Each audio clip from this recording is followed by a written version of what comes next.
একটা ছোট্ট গ্রামে রামু নামের এক কৃষক বাস করত। রামু খুব গরিব ছিল, কিন্তু মনের দিক দিয়ে সে ছিল ধনী। প্রতিদিন ভোরে সূর্য ওঠার আগেই সে মাঠে চলে যেত। তার একটা ছোট জমি ছিল, সেখানেই সে ধান, সবজি আর ডাল চাষ করত।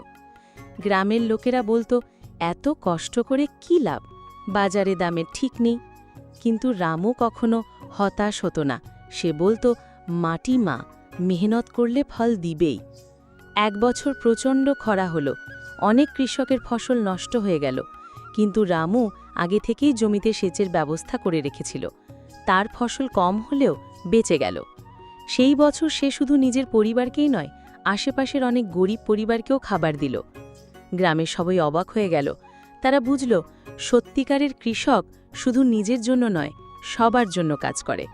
রামু হেসে বলল, মাটিকে ভালোবাসো, সে তোমাকে কখনো খালি হাতে ফেরাবে না।